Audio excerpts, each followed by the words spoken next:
but then I created smaller documents by searching, for example, on water, sewer, planning, zoning, and other subjects too. So that's how we covered the last 60 years. And then this tells you who did what, and it gives you an idea of how we worked. Needless to say, there were lots of meetings, phone calls, and emails. And even though we work differently, as Rosemary points out, she tends to think chronologically, and I tend to organize topically. So things went back and forth between us.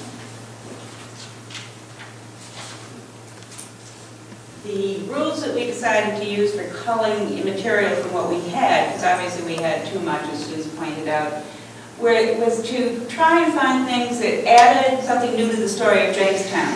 This didn't mean that it wasn't something that anybody ever knew before, although in some cases we were able to actually say nobody's ever looked at this and seen this, but whether or not it added something new to the story of how Jamestown grew. Then we also looked at, well, these facts demonstrate what influences changed Jamestown. One of the, I guess, themes throughout the book is that the changes in transportation, the changes in the way you get to and from this island, the fact that at one point the bay was a road and at a later point it became a barrier. These were things that have influences on how the town worked, and therefore we concentrated on data that supported that particular thesis. I don't want to put it quite that bluntly, but that's essentially what you're doing. And then the other thing, we wanted to look at this from the point of view of who lived on the island. Not the point of view of the visitors, not the point of view of the state or why we had the island the way it was, but rather who lived here. How did the people who lived here feel about it, and how did they work towards what they wanted the island to be like?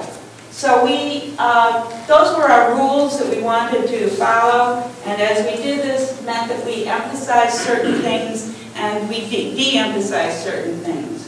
Things that we emphasized, for instance, was the new information that we were acquiring from the study of the land agreement document that the Historical Society purchased in 2005. So Harry Wright and I and Ken Newman had worked very hard to get together to make an understanding of what that document meant, and so we concentrated on bringing that new information forward. What the town was like in that 100 years between the end of the American Revolution and the beginning of the resort era, from about 1780 to 1880. Then, as Sue said, the demographics. I was very interested in who came when and why. So there's a lot of information that we pulled together. Sue says it's only 2 paragraphs, 2 pages, but it informs a lot of the other information. And then, of course, the last 50 years, since the Watson's history in 1949, which was the last complete history of Jamestown to be published. What we left out, these are also, for example, activities that affected only the summer people, the people that only came here during the summer months, especially from the 1870s up to the 1920s. The details of the 1938 hurricane, you can find those any place. Don't look for them in this book. Yes, the hurricane is of course mentioned, but not all of the details of what happened on Jamestown and all of that kind of thing. We left out lots of material about lighthouses, and there were several reasons for that. Part of it just simply is that lighthouses are all the same in one sense. They're all part of Jamestown, they're all there, but they're not unique. And in fact, most of the information about lighthouses is included under the military because it's a national event, a national place. And also there was the question that Barjan had just published a book on the Beavertail Lighthouse. So there was a lot of information out there that we didn't need to cover in this. And then, as we were discussing what we had left out, we realized we left out almost everything about sports, and I'm not going to say that that was a conscious decision. It's just that it didn't come up, and we didn't think about it. This slide is an example of how we communicated, and it was usually, we were were tied to our computers, and we were very focused for a very long period of time on what we were doing. So Rosemary wrote and asked about Jamestown town clerks, and if we didn't have that, maybe we would use General Assembly representatives. And I wrote back and said, I'd rather use the town clerks, and I wonder if Arlene might have a list. That's Arlene Petit, who was the town clerk at the time. So, you know, within a matter of minutes, I had a list of the town clerks from Arlene. And so that's what we used. And then this is another example of how things went back and forth. We were very interested in farming. The Historical Society had, I think it was 3 agricultural census reports from the state.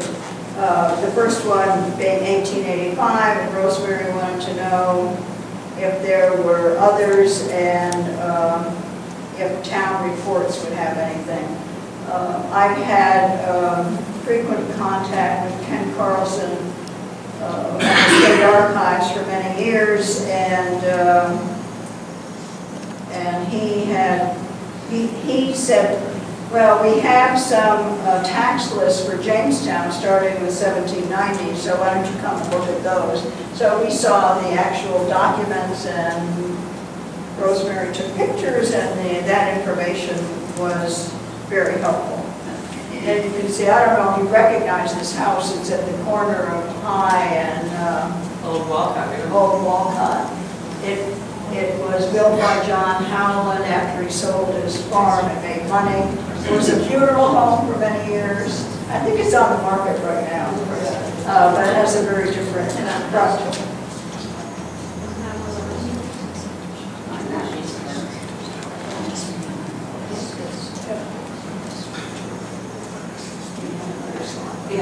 Oh, okay.